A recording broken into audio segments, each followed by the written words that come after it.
ఈరోజు మన దైవిక ఆలోచన. మన జీవిత ప్రయాణంలో రేపు ఏం చెయ్యాలి, భవిష్యత్తులో ఎలా ఉండాలి అని మనం ఎన్నో ప్రణాళికలు వేసుకుంటాం. మన ఆలోచనలు, మన ఆశయాలు మనకు ఎంతో ముఖ్యమైనవి. పరిశుద్ధ గ్రంథమైన బైబిల్ నుండి సామెతల గ్రంథము 16వ అధ్యాయం 9వ వచనంలో ఇలా వ్రాయబడి ఉంది: ఒకడు తాను చేయబోవునది హృదయంలో యోచించుకొనును, యెహోవా వాని నడతను స్థిరపరచును. ఈ మాట మనకు ఏం బోధిస్తుందంటే, మనుషులుగా మనకు ప్రణాళికలు వేసుకునే శక్తి ఉంది. కాని ఆ ప్రణాళికలకు ఒక దిశను, స్థిరత్వాన్ని ఇచ్చేది మాత్రం ఆ దేవుడే.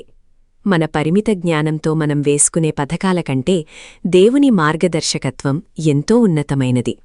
కాబట్టి మన హృదయాలను ఆయన చిత్తానికి అప్పగించినప్పుడు ఆయన మన అడుగులను తడబడనీయకుండా సరైన మార్గంలో నడిపిస్తారు.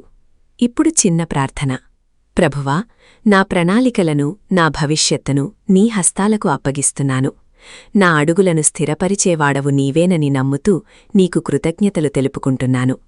ఈరోజు నా ప్రతి అడుగును నీవే నడిపించి నీ ఉద్దేశ్యాన్ని నా జీవితంలో నెరవేర్చుము. ఆమెన్.